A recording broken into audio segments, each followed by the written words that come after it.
perimenopause does not have to be the pain that everyone makes it out to be. The power of pause and creating a space for yourself to downregulate, check in with your body can be so powerful and transformational for your health. Join me as I sit down with Kate Galli and we talk about everything from behavioral practices to snacks. Yes, bring the food and join us for the episode. Hi, I'm Adrienne Irizarry. I'm an East Asian medicine practitioner who is passionate about women's health and helping women to live their best lives. My goal is to put you in the driver's seat of your health, offering holistic solutions for a symptom-free life. Statements made in this program are for educational purposes only and not intended as a substitution for medical consultation or advice. We do not claim to diagnose, treat, or cure any diseases. This podcast is inclusive and welcomes all gender identities. The focus of the program is on biological function, and we will use the term women throughout, but it is referencing physiological and social challenges for biology, not identity. Come as you are, I am happy you're here and welcome all performances of identity. I hope you find something helpful in this show.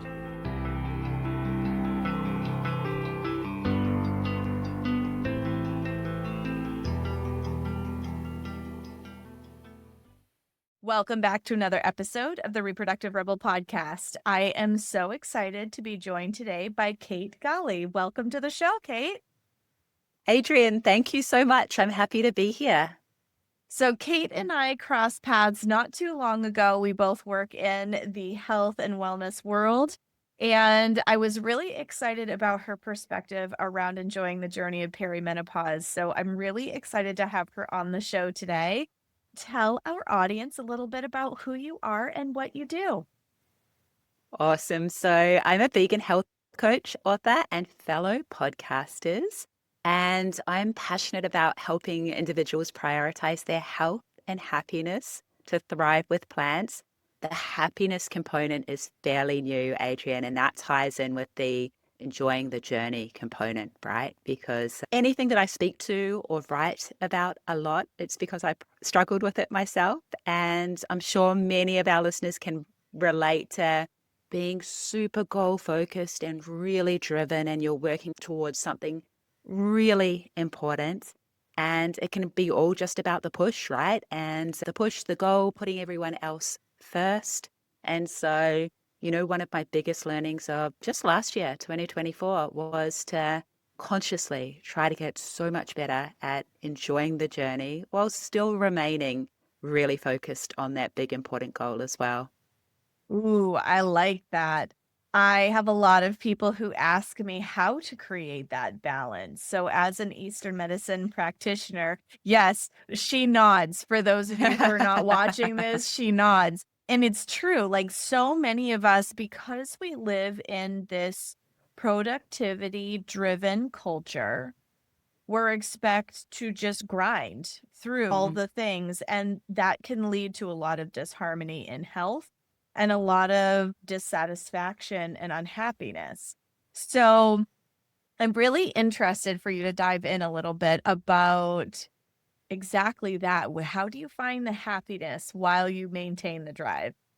First, I'll say I don't know that I believe in true 100% balance, right? I do believe that there are seasons and that some of us are going to be, in a very career focused or business focused or family focused season where you're not perfectly balanced, right? And I think it's important to have some grace and kindness to extend to yourself when you feel like you're not nailing everything 100% equally, right? Like some things are lacking just a little bit.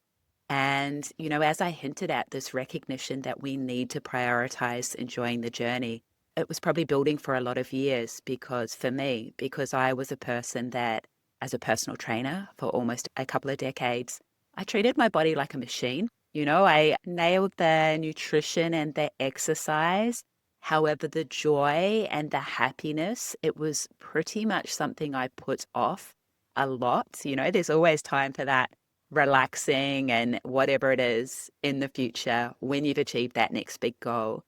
And as I've shared with you already, Adrian, just over 3 years ago, more like 3.5 years ago now, my dear mum, who was absolutely the number one most important person in my world, my person, she died suddenly. And like literally, I spoke to her one Sunday morning, as I always did, walking along the beaches in Sydney, totally normal, completely happy, amazing conversation.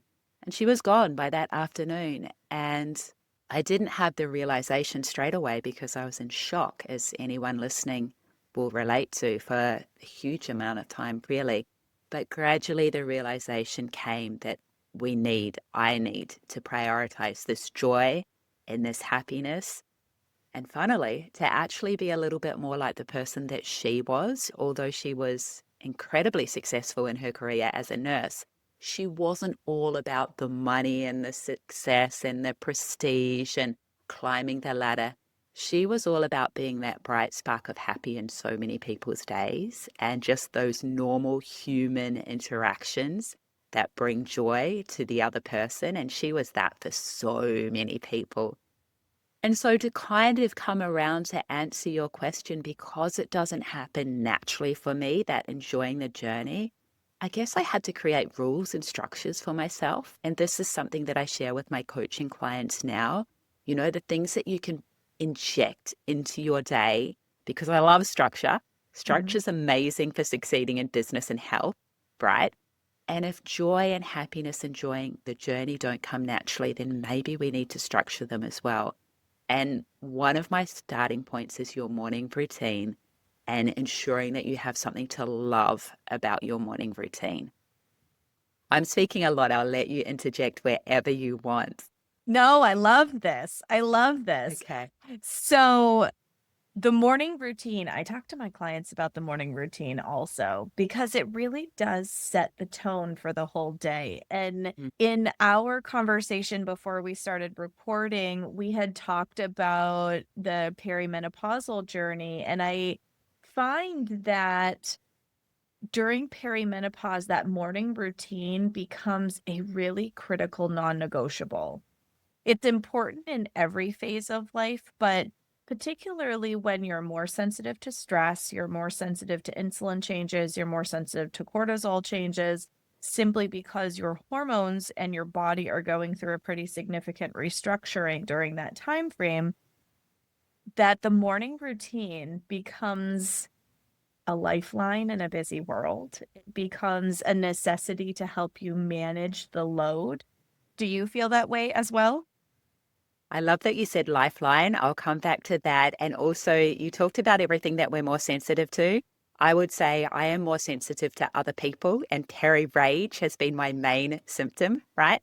And so, a morning routine that, as you said, sets the tone for your day and sets you up for success. Absolutely. I 100% need that.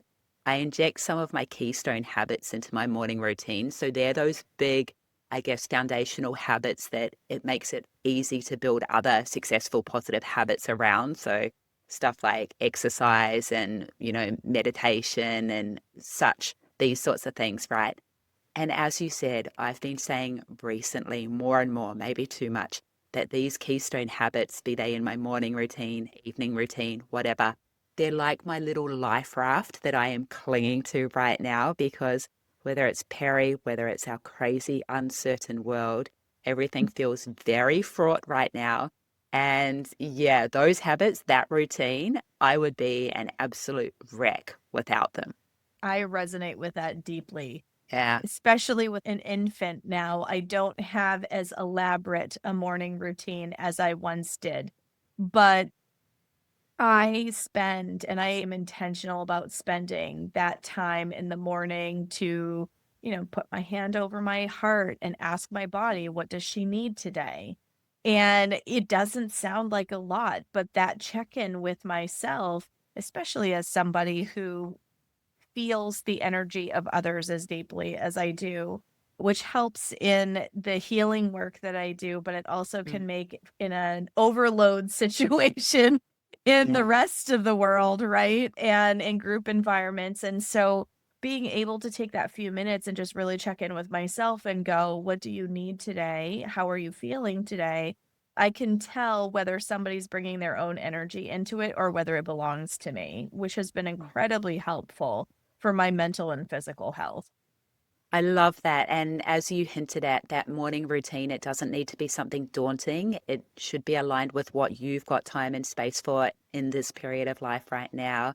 And it shouldn't be stacked with all these I must do type of actions, like some of the bros online. It's about, as I said, something that you love. And for me, it's a period where I don't want to rush. Funnily, I've always been an early riser since starting as a personal trainer. It's gotten earlier and earlier because it's the time when I'm alone. So now I'm getting up at 3 a.m. and it actually feels like a privilege, not a pressure, because that is me time and non-rushing time. And I think that calm that you get when you're just taking your time with simple things, I have my coffee looking up at the stars because they're still out with the cats milling around me.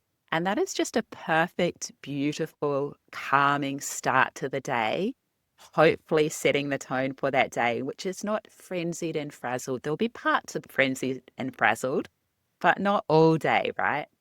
Right. I want to come back to something that you said about this practice being a lifeline because of peri-rage. Talk a little bit about that if you feel comfortable. That really stuck out to me.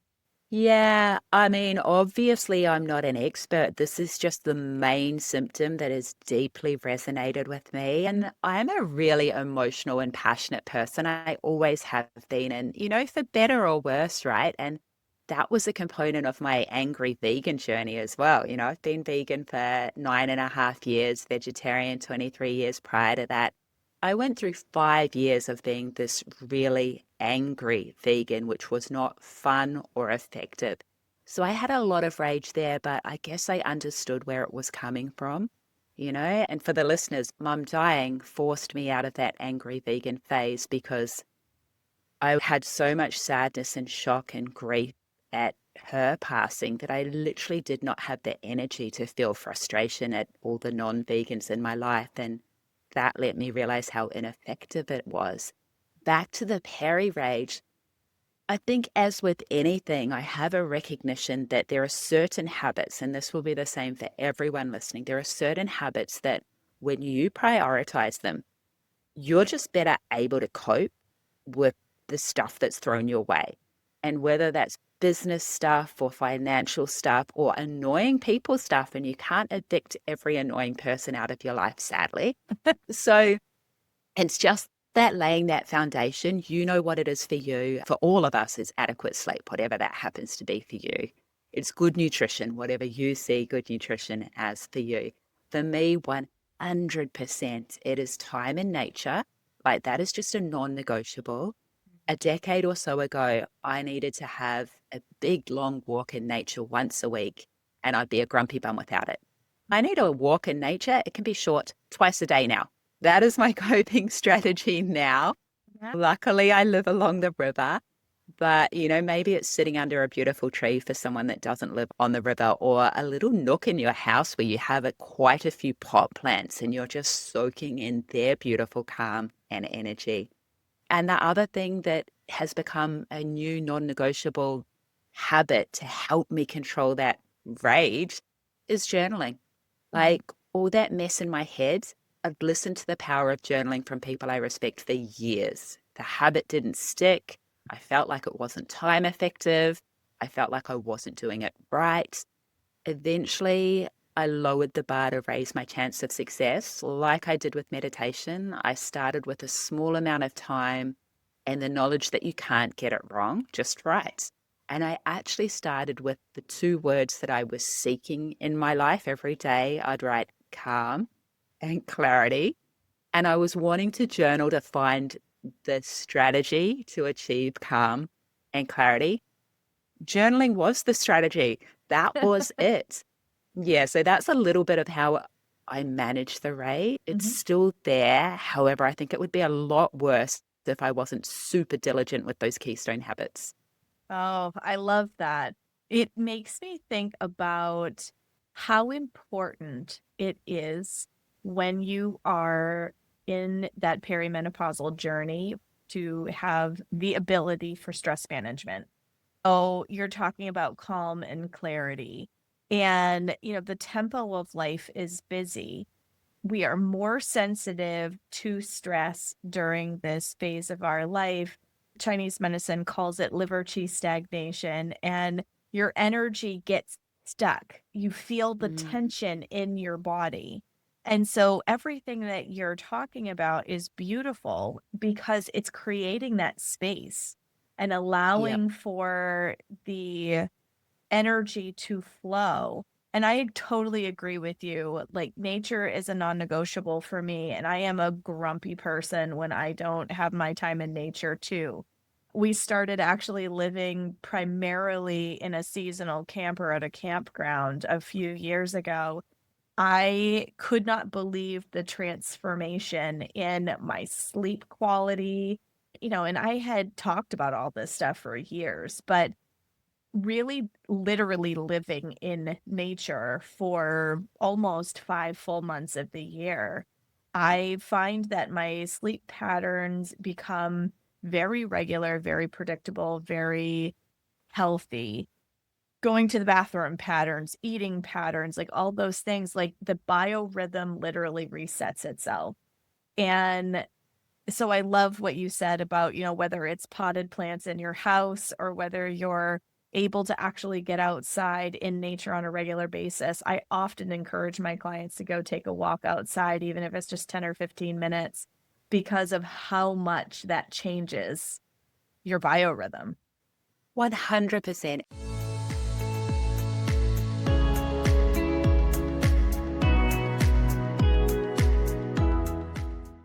And now a break from our conversation for a partnership message.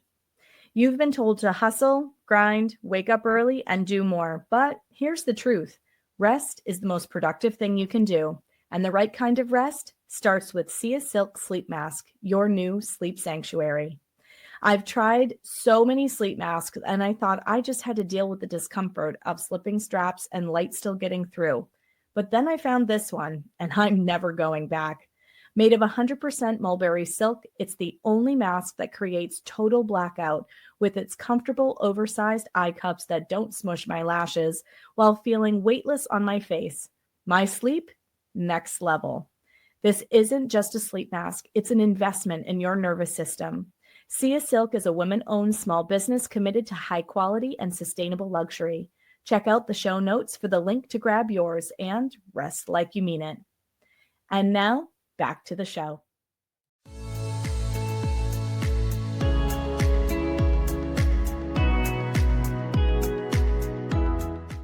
And once you've, seen the benefit, then you get to remind yourself of that benefit, a week, a month, whatever it is, on when you feel like you can't be bothered, or is this really going to make a difference? Or you have that reference point for success from the past, and just trust that. You know what works for you. Do the do. You'll feel the benefit. I am curious though, after those 5 beautiful months when your body is in this amazing natural rhythm, what is it like to go back to, the more normal, everyday type of a living and constraints that we put on ourselves? How do you cope?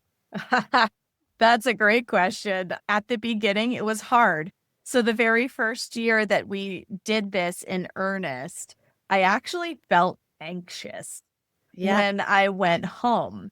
And I thought it was due to the fact that, you have all your household things staring at you, the things you have to pick up and sort and clean, and you have a much bigger footprint that you have to take care of. And I kind of like correlated that stress feeling with that.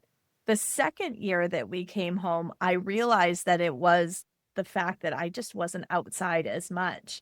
So I live in southern Maine. So we get snow and cold and all the gross. And I would walk right up until it was too cold to walk outside anymore. And even then, I would still, as long as it wasn't too icy, I would try to get outside and go for a walk, even if it was just a short one, because I realized my body craved it. My body needed it. Mm-hmm. And I was so much Amazing. happier when I honored that. Amazing. Okay, that's good. Yeah. So, as a trainer, let's talk a little bit about perimenopause and supporting perimenopause because I know that I have a lot of clients that are really daunted by the idea of lifting weights to help with muscle loss and bone loss because they're afraid to look like a man. Yeah, fair call. I hear it a lot. Let me assure everyone listening that you are going to A, be the absolute 5% minority, plus be so insanely on point with your nutrition and dedicate like hours, like 10 hours a week to your weights to look like a man. So don't be fearful of that. There are trainers that just, we spend so much time in the gym to put on any amount of decent muscle. I first joined a gym, almost 3 decades ago now. And I joined the gym to transform both my body and also my confidence, right? I'd met a hot dude in a club and I saw what a gym body looked like. And I thought, let's create that for myself. It was a vain goal. And, I achieved the body eventually. However, much more important was the confidence of, I call it choosing your curves, right? You can choose and sculpt the fit, strong, healthy body that serves you. I believe you and your body are a team.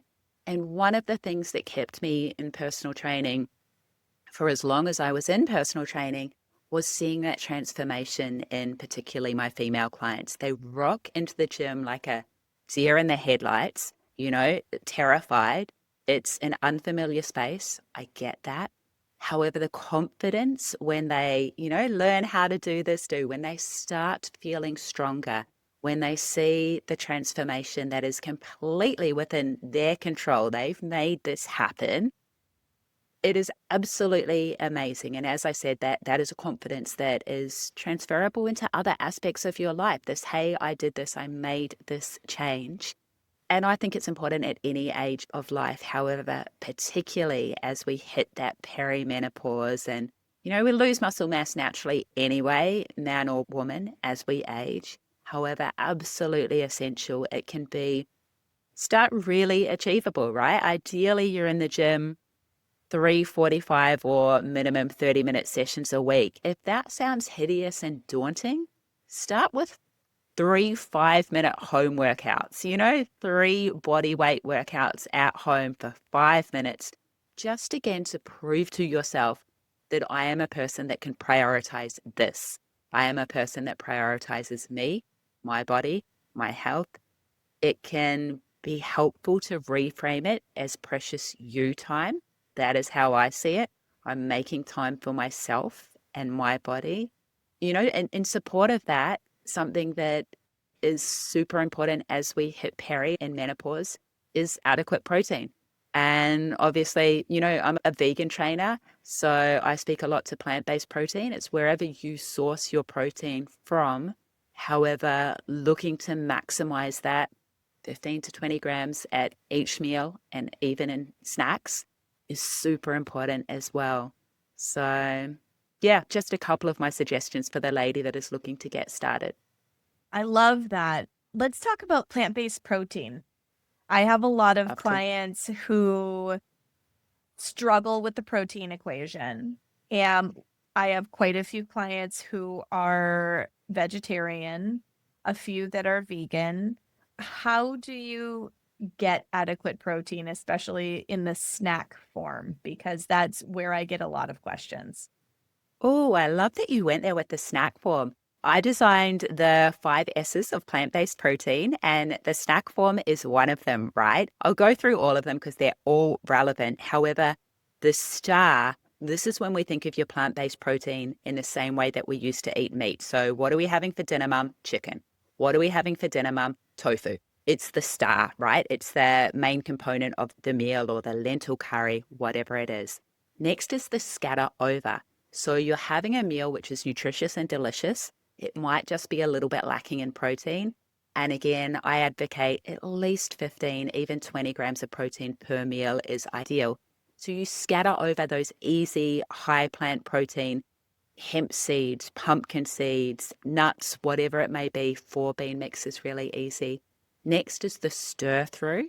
This is good at breakfast time. So you love your oats in the morning, your oats and fruit, plant milk, amazing, lacking in protein. I would stir through, again, some seeds or a plant-based protein powder. I usually keep it natural with most of my food. A good plant-based protein powder is just really quick and effective. And so I still turn to that every single day. If you've got a sweet tooth, you choose the beautiful flavor that you love. For me, it's salted caramel. And it's just a very simple solution. Next up, I'll get to snacks last, is the side. So you have this fabulous meal. Maybe you're the only veggie or vegan in the family. And, so they've made you some plate of veggies or something really sweet that they've made it, but there's no protein really. So you have your side of edamame or crispy tofu, or I do that all the time. Just very simple. Snacks are possibly my favorite because they're the fifth S. And they're a really simple way to get another 15 to 20 grams of protein whenever you need it. I love the lentils and legumes and edamame. So a cup of frozen edamame in the air fryer for 20 minutes, that's going to be around 17 grams of protein right there. So cheap, effective, delicious. I make crispy chickpeas as snacks. You season them with whatever you like, garlic powder, salt, paprika, any of that. Couple of heaped tablespoons of hemp seeds. It sounds gross, but I love them, especially if they're organic. They've got more protein per gram than beef, and they're full of omega-3s, so really good for your eyes and brain health.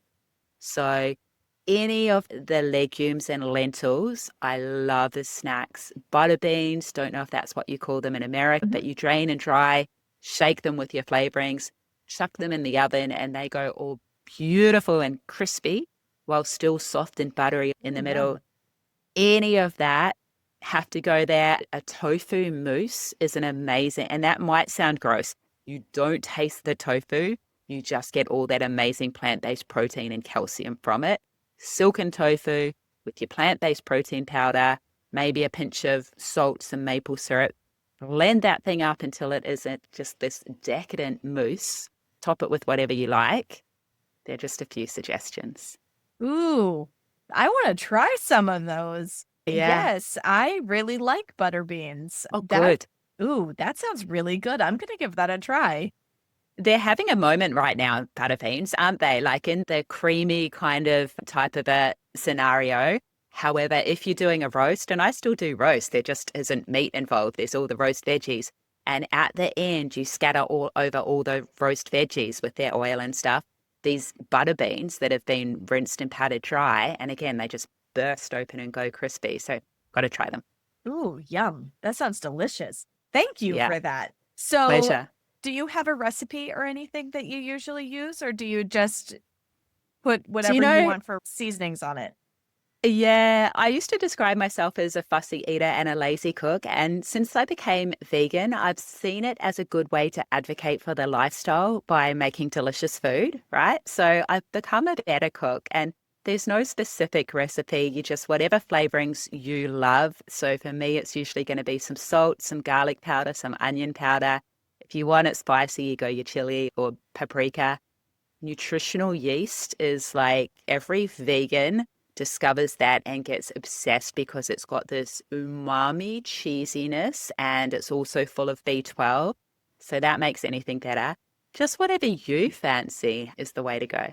Oh, I love that. Beautiful. Well, thank you, because Of course. snacks is where I find that most people get stuck.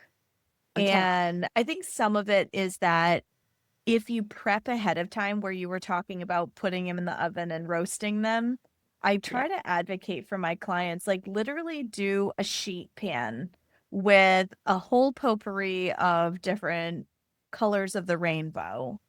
And that will keep in a glass container in the refrigerator for most of the week. And you can use it as a 100%. side, you can use it as a snack, you can use it as, in a lot of different ways. And it can be really satisfying while hitting. So Chinese medicine looks at like different colors of foods as targeting different systems in the body. So, if there is an area where your body isn't performing quite as well, emphasizing that color food, but eating all of the colors of the rainbow is really important. Of course, Mum and I used to have a little competition each night when I was staying with her during COVID lockdown, round one, 5 years ago now, a win the rainbow competition because we'd both have slightly different dinners, and Dad's was always brown or grey. But, Mum and mine were always a rainbow. So that's a fun little competition to have, which is ideal for your health. I love that. I love that. So if you were to leave the audience with a kernel of wisdom around not just surviving, but thriving in the perimenopausal journey, what would it be? Oh, do you know I'm drawn to, because I've just been writing about them this morning, the 3 questions that determine 99% of happiness, and I didn't come up with them. However, the first one is to ask yourself, how am I treating my body and why? And the thing that I absolutely emphasize with all of my clients is to consider that you and your body are a team. And you only get one body, you only get one chance. And I want to suggest that you support her as much as you can. Like, you treat her like you're on the same team, because you absolutely are. You have her best interests at heart, and she has your best interests at heart. Those struggle street times that we all go through with our body, she's sending you a message. She needs something. Probably she needs more time and space and rest and patience. And that's hard for many of us at many seasons of our life. But yeah, that kernel of wisdom would be to treat your body like you're on the same team, because you 100% are. Oh, I love that. I am actually not going to say too much more after that, because that is such a beautiful kernel to leave people with. So if people wanted to get a hold of you, Kate, what is the best way to reach you? Thank you, Adrian. My website is strongbodigreenplanet.com. There you will find my healthification podcast, my plant positive journal dedicated to my dear mum, and everything that I do. I love that. Well, thank you so much for sharing those beautiful kernels of wisdom, for spending time with our listeners today. And I will see all of you in the next episode. Thank you for joining me for another episode of Reproductive Rebel. Reproductive Rebel is recorded by certified peri-steam hydrotherapist and acutonics practitioner, herbalist, and Chinese nutritional therapist Adrian Irizarry of Moon Essence LLC. If you are interested in setting up an appointment for one-on-one support, ordering from our store, or checking out our course offerings, visit our website at moonessence.life. Be sure to subscribe to our newsletter and get insider information on upcoming events and offerings. Join the conversation. Like and follow us at MoonEssenceMe on Instagram, Facebook, or LinkedIn. Your voices make this program possible. Thank you all for your continued support.